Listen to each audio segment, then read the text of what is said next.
الله أشهد أن لا إله إلا الله أشهد أن محمدا رسول الله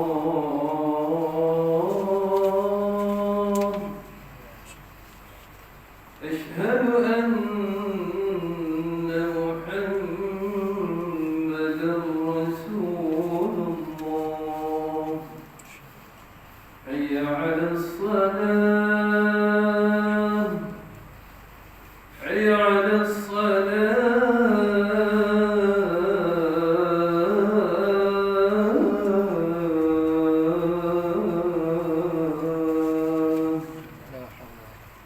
حي على الفلاح حي على الفلاح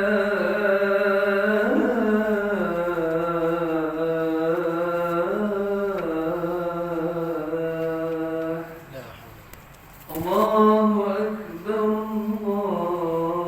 الله أكبر لا إله إلا الله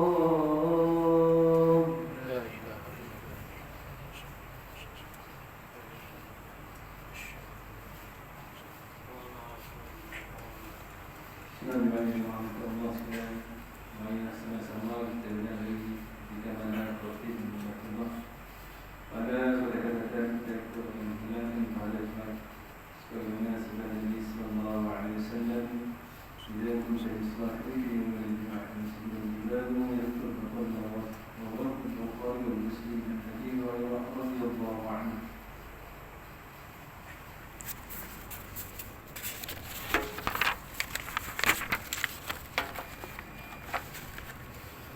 الحمد لله الذي أرسل رسوله بالهدى ودين الحق ليظهره على الدين كله وكفى بالله شهيدا أشهد أن لا إله إلا الله وحده لا شريك له وأشهد أن سيدنا المصطفى نبي الرحمة ونبي البركة وعلى آله وصحبه ومن تبعهم بإحسان إلى يوم الدين أما بعد فيا عباد الله اتقوا الله أوصيكم وإياي بتقوى الله فقد فاز المتقون أعوذ بالله من الشيطان الرجيم يا أيها الذين آمنوا اتقوا الله ولتنظر نفس ما قدمت لغد واتقوا الله Inna Allaha khabirun bima ta'malun. Suratul Hasyr ayat yang ke-18.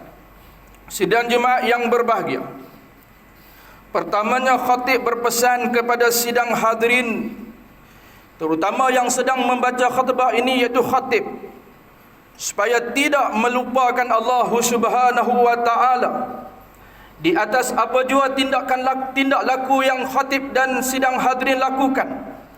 Ianya sentiasa dipandang oleh Allah Subhanahu wa ta'ala.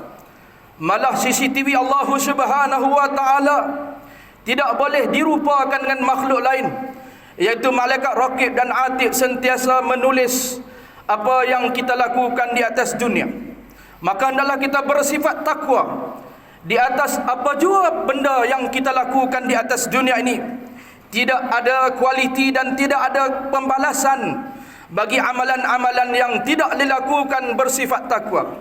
Syekh Abdul Qadir Mandili menulis di dalam kitabnya Penawar Bagi Hati, sifat takwa itu ialah satu perkara yang sangat penting. Ia lahir daripada sifat yang ikhlas. Maka beliau meletakkan 3 martabat ikhlas. Pada hari ini, khatib mengingati diri khatib agar setiap perkara yang dilakukan hendaklah bersifat ikhlas untuk melahirkan benih-benih takwa. Dan yang keduanya, khatib berpesan kepada diri khatib serta sidang hadirin yang sedang mendengar khutbah Jumat ketika ini, jangan tidur ketika ini. Sekali lagi khatib menegur agar tidak tidur ketika khatib sedang membaca khutbah. kerana ia mengganti 2 rakaat daripada sembahyang fardu zuhur. Dalam bulan yang mulia ini, marilah sama-sama kita mempertingkatkan kualiti ketakwaan kita kepada Allah Subhanahu wa taala dengan bersungguh-sungguh melaksanakan apa jua titah perintah Allah. Di dalam masa yang sama, kita meninggalkan apa jua larangan-larangan dan tegahan Allah. Moga-moga kita diselamatkan daripada terkena bahan api neraka dan dimasukkan ke dalam neraka. Moga-moga kita diberi keberkatan kehidupan kita di bulan yang pernah disebut oleh Nabi sallallahu alaihi wasallam, kalaulah kamu tahu sebagaimana yang aku tahu, nescaya kamu akan minta Ramadan pada tiap-tiap bulan, bukan nama Syawal tapi nama Ramadan, kerana pada bulan ini ialah bulan yang diangkatkan azab bagi ahli-ahli yang sedang berada di alam barzah ketika ini. Muslimin sidang jemaah yang dikasihi oleh Allah Subhanahu wa taala, marilah kita bersama melafazkan kesyukuran yang tidak terhingga kepada Allah Subhanahu wa taala. Yang perlu kita fahami dalam ilmu tauhid yang sebenar-benarnya selalu ditekan oleh almarhum Tuan Guru Saleh Haji Saleh Musa. Kita bukan menyembah Allah, kita menyembah satu zat yang bernama Allah. Allah itu lafzul jalalah. Maka kita bertindak di atas tindakan kita.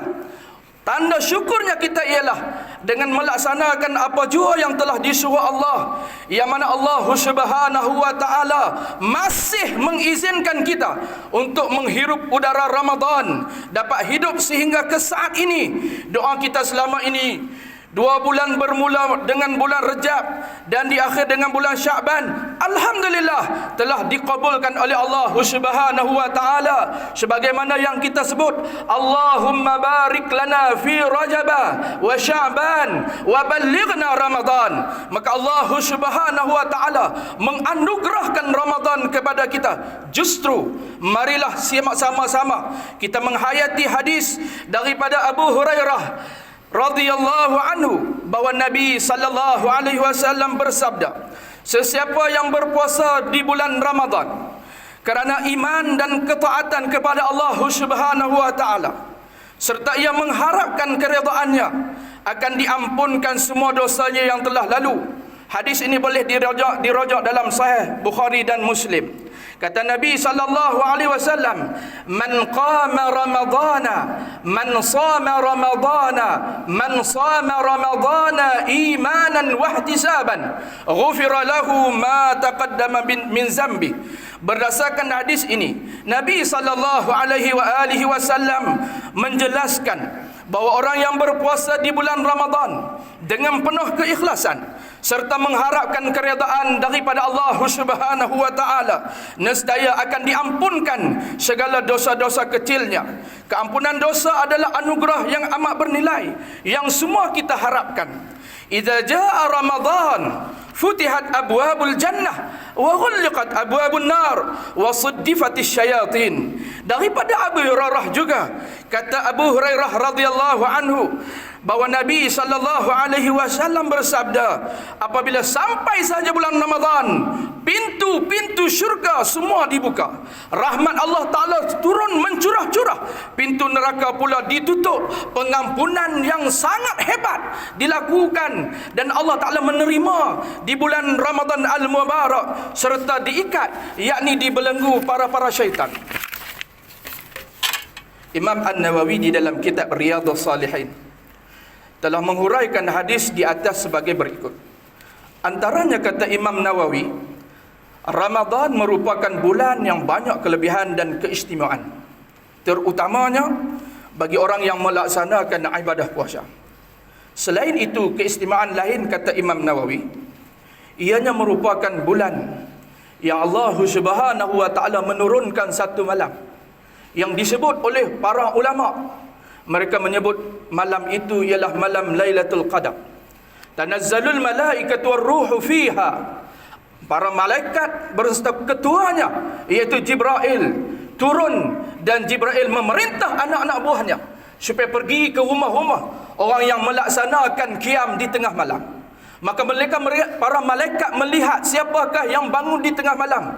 Kata Tuan Guru Haji Abdul Hadi Awang, Setiap kebajikan yang kita lakukan pada bulan Ramadan, pahalanya lebih daripada 83 tahun 4 bulan, bahkan lebih daripada itu, kerana Al-Quran menyebut khairum min alfi syahr, lebih baik daripada 1000 bulan. Mungkin orang dapat 2000, mungkin ada yang dapat 3000. Maka malaikat melihat, dilihat di dalam rumah tersebut, sekiranya ada perkara yang haram yang dilakukan atau menyimpan benda-benda yang haram, maka malaikat tidak duduk, malaikat tidak akan menegur, malaikat tidak akan datang kepada kita, dan malaikat akan pergi mencari lagi. Dan pada malam itu didoakan bagi orang yang sedang qiyam di tengah malam. Hendaklah kita berjaga-jaga. Malam Lailatul Qadar adalah malam yang paling terbaik dalam setahun. Malam yang disebut malam kemuliaan, malam pengampunan, malam kasih sayang, malam yang Allah Ta'ala curahkan semurah yang mungkin pengampunan dan dikurniakan pahala yang sebanyak mungkin. Sidang jemaah yang dirahmati Allah, sebab itu Imam Nawawi sangat pesan dalam perkara ini. Kemudian disebut di dalam khutbah pada tengah hari ini dan petang ini, semua pintu syurga dibuka dan orang yang telah meninggal dunia dihentikan azab mereka buat sementara selama sebulan. Kedua, pintu-pintu neraka pula ditutup. Oleh itu, orang yang mati pada bulan Ramadan terlepas daripada azab kubur. Kalau dia ada buat maksiat, tak jadi juga. Syarat dia tinggal maksiat tu dan mati dalam bulan Ramadan, melaksanakan ibadah dengan penuh kepatuhan, maka itu menjadi orang yang dijamin.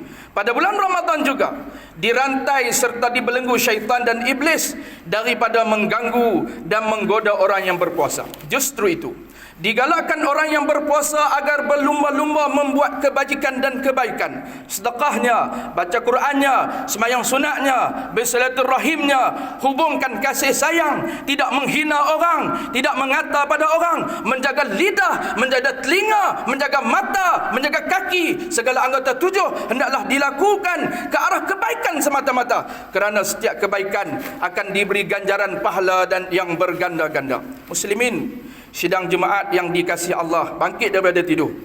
Kenapa kita wajib melipat gandakan amalan dalam bulan Ramadan yang ada ini, yang berbaki lagi 5 hari?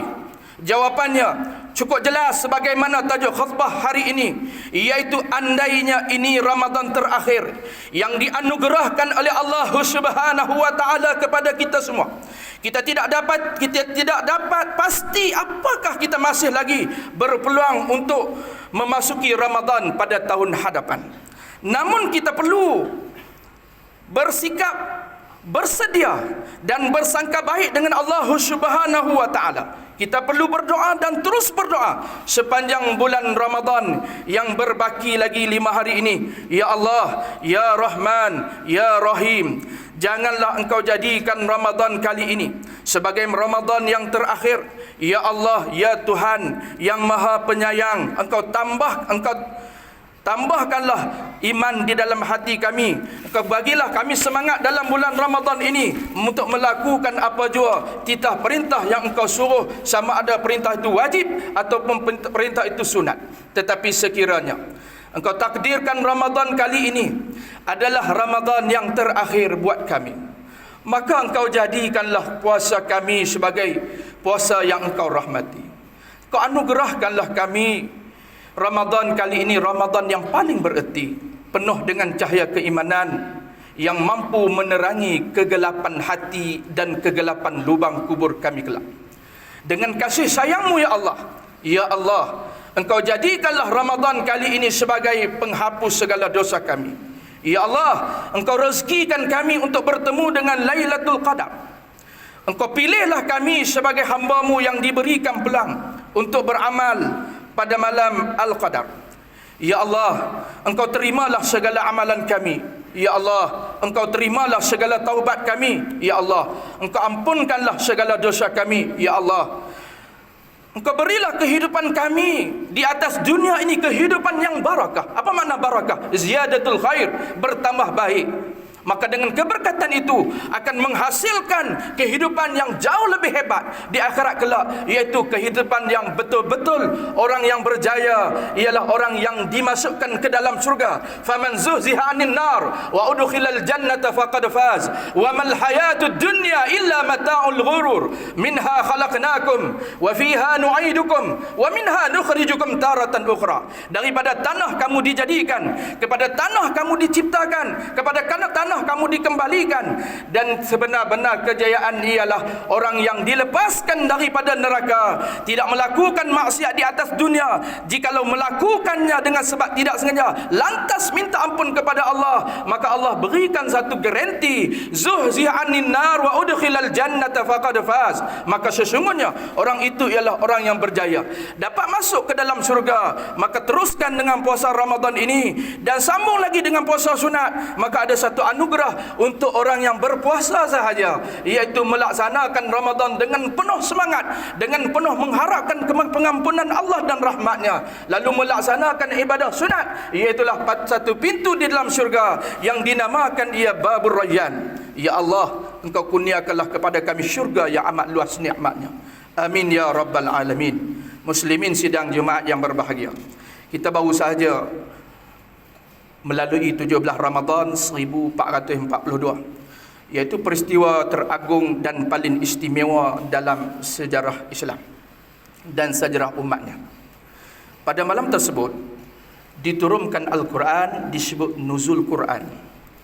Peristiwa ini juga disebut sebagai malam yang diberkati. Dalam surah Ad-Dukhan ayat yang ketiga hingga ayat keempat, Allah Subhanahu wa ta'ala telah berfirman yang bermaksud, sesungguhnya kami telah menurunkan Al-Quran pada malam tersebut. Malam yang berkat itu dijelaskan kepada malaikat tiap-tiap perkara yang mengandungi hikmah serta tetap berlaku, tidak berubah atau bertukar. Al-Quran diturunkan oleh Allah Subhanahu wa ta'ala pada 17 Ramadan yang disebut sebagai malam Al-Qadar.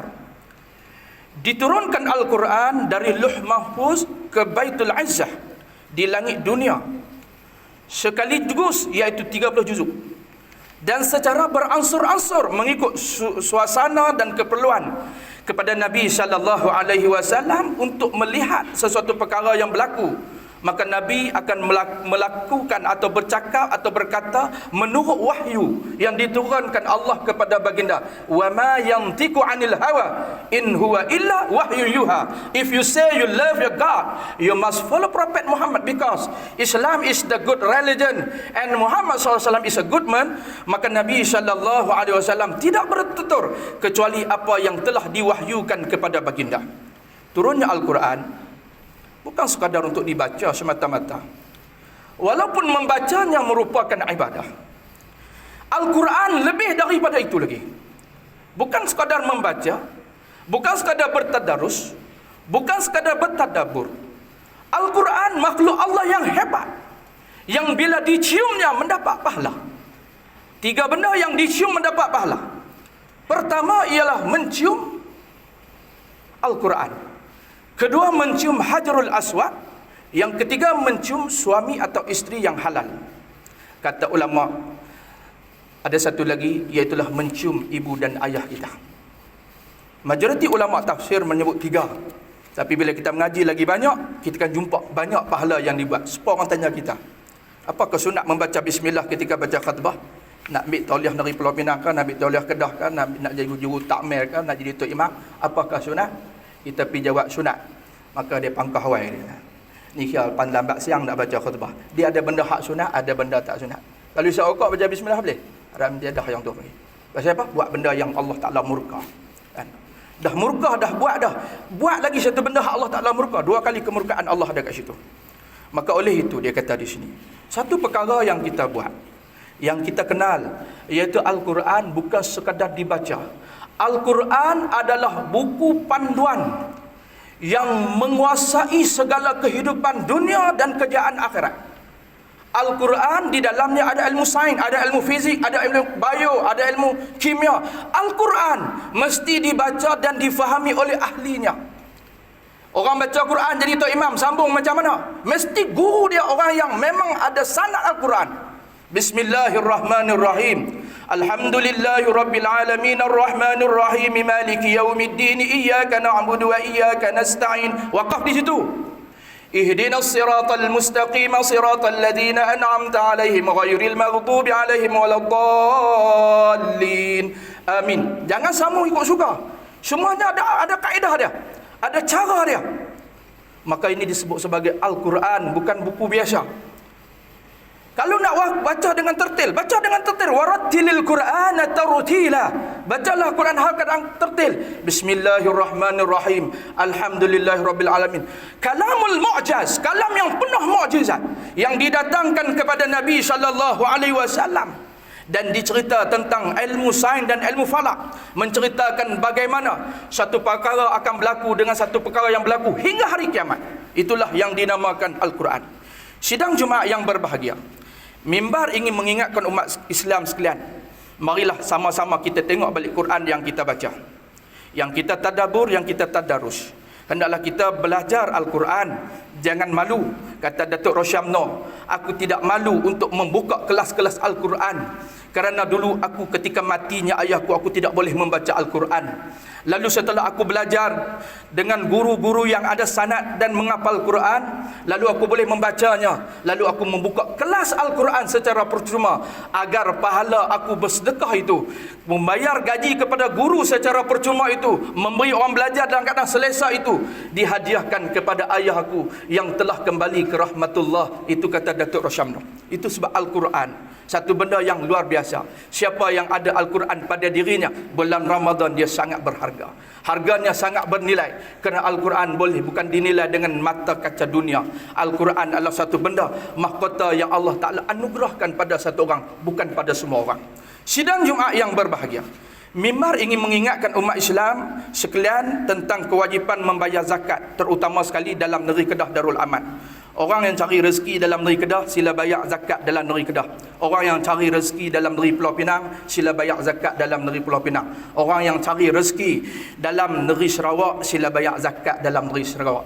Sebab tu ditanya pada kita tempat yang paling afdal kita bayar zakat di mana? Di mana kita mencari rezeki. Macam saya kerja di Pulau Pinang, atau kuliah saya 40 kuliah di Pulau Pinang, maka pendapatan saya di Pulau Pinang, saya kena bayar di Pulau Pinang. Tapi nak sedekah sikit-sikit insya-Allah boleh, tak ada masalah kan. Hak zakat fitrah tu. Zakat fitrah bagi negeri Kedah Darul Aman tahun ini telah ditetapkan dengan nilai segantam berah berdasarkan beras super special tempatan dengan harga seorang sebanyak RM7. Namun di dalam masa yang sama, yang ni digalakkan lebih lagi, walaupun kita boleh bayar dengan cara murah, kita nak yang terbaik amalan kita. Pasal tak ada peluang. Bila dah mati, tak usah duk cerita beramalan, tak usah nak buat baik dah waktu tu. Tak ada peluang dah. Jangan duk ralik, jangan duk lena. Lagi Tuhan bagi rezeki kat kita, lagi kita duk mau duk buat satu benda hak memang betul hak kita. Hak dalam poket kita belum tentu hak kita. Mungkin orang lain punya yang kita beri. Kalau kita ada lebihan, maka digalakkan dalam bab zakat ini bagi sesiapa yang memakan beras yang lebih mahal atau mempunyai kemampuan rezeki yang lebih serta mengamalkan gaya hidup yang mewah untuk menunaikan zakat fitrah dengan nilai RM14 seorang berdasarkan nilai beras super import dan yang setaraf dengan beras super import, dan juga bayaran sebanyak RM21 dengan nilai basmati dan setaraf dengan beras basmati. Beras basmati ni memang mahal. Orang buat nasi Arab, beras ni di negara Arab memang biasa beras tu kan. Beras ni mahal.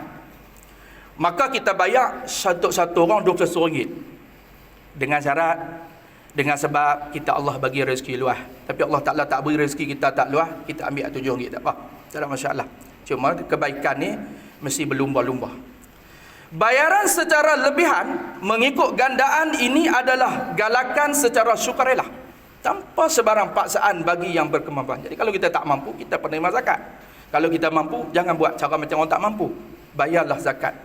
Di samping itu juga, mimbar tanpa jemu-jemu mengingatkan kepada sidang hadirin sekalian, patuhilah standard operasi prosedur.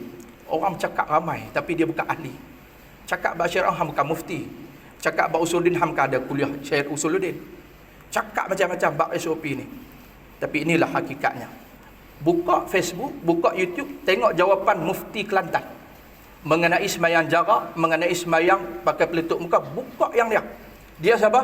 Mufti Kerajaan Negeri Kelantan, Datuk Syukri. Buka dia punya jawapan, dia cukup clear. Guna kaedah usul. Guna kaedah usul fiqh. Jangan bercakap hang tak ada kelebihan macam Dr. Luqman di Mufti wilayah, tapi hang cakap toleh Kedah pun tak ada. Apa hal kita nak bercakap bab agama? Diam sudah. Sebab tu patuhi standard operasi. Allah bagi anugerah boleh sembahyang. Mayang raya tadi sebut boleh limpah lagi. Apa ni? Kenapa banyak petikai dalam hidup ni? Tak bolehkah kita nak ikut undang-undang? Patuhilah SOP yang telah ditetapkan oleh pihak berkuasa. Seperti mana yang kita sedia maklum, sudah terdapat beberapa daerah di negeri kita, Kedah Darul Aman, yang telah dikategorikan zon merah. Jadilah masyarakat yang berdisiplin dalam setiap perkara dengan sentiasa mengamalkan norma-norma baru. Norma-norma baru dalam kehidupan seharian kita.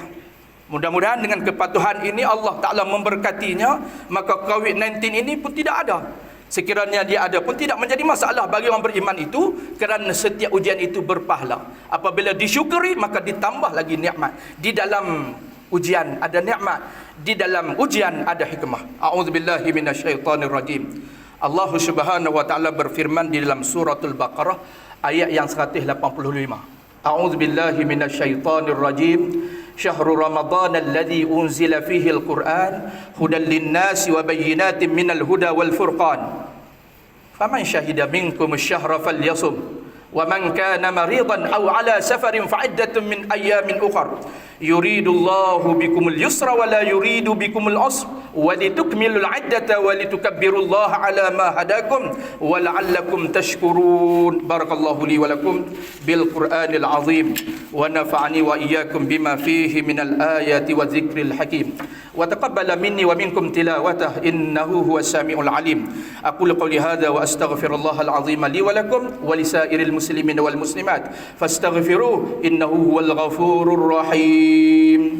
اللهم صل وسلم وزد وانعم وتفضل وبارك بجلالك ذا زين عبادك واشرف عبادك سيدنا ومولانا محمد وعلى اله وصحبه وسلم ورضي الله تبارك وتعالى عن كل الصحابه رسول الله اجمعين.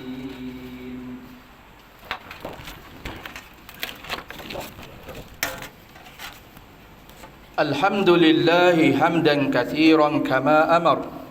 أشهد أن لا إله إلا الله وحده لا شريك له وأشهد أن سيدنا محمدا عبده ورسوله. اللهم صل وسلم على سيدنا محمد وعلى آله وأصحابه أجمعين. أما بعد فيا عباد الله اتقوا الله اتقوا الله اتقوا الله من سماء اللغو وفضول الخبر وانتهوا عما نهاكم عنه وزجر. فقال الله تعالى أعوذ بالله من الشيطان الرجيم يا أيها الذين آمنوا اتقوا الله حق تقاته ولا تموتن إلا وأنتم مسلمون. وقال النبي صلى الله عليه وسلم, ketika ditanya kepada Nabi sallallahu alaihi wasallam, di manakah takwa ya Rasulullah? Fa asyara ila sadrihi sallallahu alaihi wasallam. Nabi menunjuk takwa itu di dalam dadanya. Bermakna takwa itu berada di hati, bukan di mulut. Ramai orang pandai berkata tentang takwa tetapi tidak melaksanakan dengan hati dan perbuatan. Ramai orang bercakap soal takut pada Allah tetapi memakan rasuah, guna salah kuasa, mencuri, buat benda yang bukan nama dia takwa. Fa asyara ila sadrihi sallallahu alaihi wasallam. Maka Nabi menunjuk ke arah dadanya, menunjukkan orang yang beriman akan mendapat satu sifat yang boleh Allah Ta'ala memandangkan setiap benda yang ada di depan kita sebagai rahmah, sebagai kasih sayang, iaitu orang yang hatinya ada takwa kepada Allah Subhanahu wa Ta'ala. Lalu dia memandang setiap benda yang Allah jadikan tidak menjadi satu perkara yang susah baginya. Para wali Allah Subhanahu wa Ta'ala mereka bersifat takwa. Mereka tidak mengajar malam-malam ganjil sahaja. sahaja, kerana mereka memahami dalam hadis lain Nabi sebut, bukan ganjil sahaja, ada kalanya Lailatul Qadar berlaku pada 10 yang akhir. Ada riwayat lain menyebut Ramadan boleh berlaku pada Lailatul Qadar, boleh berlaku pada bila-bila masa. Walaupun satu Ramadan pun boleh berlaku. Mereka orang yang bertakwa, amalan mereka semakin meningkat dan